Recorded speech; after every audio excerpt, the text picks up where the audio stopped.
So kasama po natin ngayon ang first runner-up ng Battle of the Calendrical Savants, si Romel Carino. First runner-up, sabihin natin,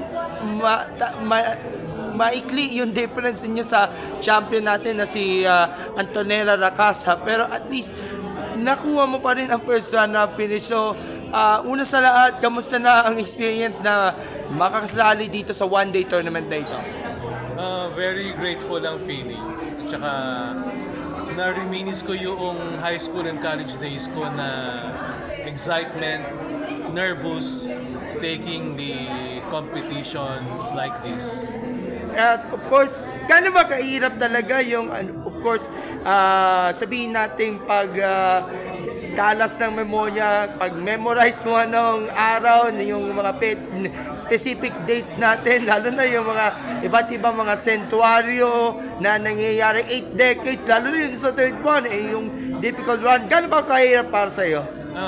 O challenging? Actually, for a starter, napakahirap nun. Overwhelming kasi yung dami ng numbers na kailangan mong i-memorize na together with their partners. Pero during the process of practices and question answer with my friends and office mates, na-practice siya unknowingly, na-practice ko siya, and here I am now.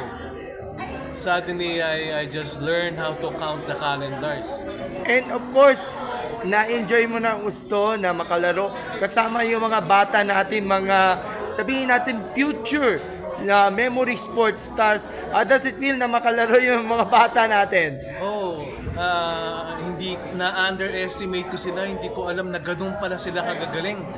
I can see a very bright future for these young ones.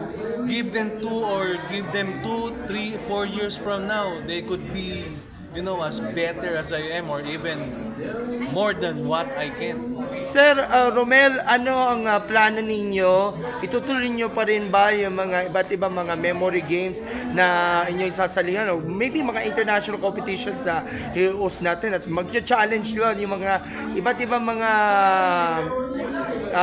kalawak mula sa mga iba't ibang panig ng mundo na aarapin ninyo kayo nito at iba pa mga sumasali na yon sa ating one-day tournament. Are you excited na, of course, pagdating sa susunod na tournament, mas lalo pa kayong magagaan o malalakas pa lalo? Ikaw?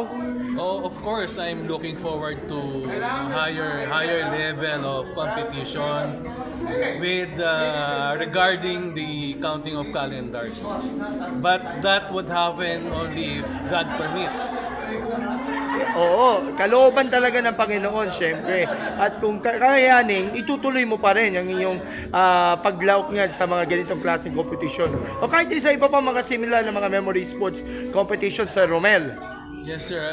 Enthusiast ako ng ganyang mga games Ever since I was in my younger years as student, enthusiast ako ng ganyang games. Okay. So, Sir Romel, kanina nyo i-dedicate o ini-inspire kasi i-upload dito sa Sports Corner PH yung interview natin. Kanina po, dinededicate at itong first runner-up finish na nakuha ninyo during the event. Ito na ang pagkakataon para magpasalamat na.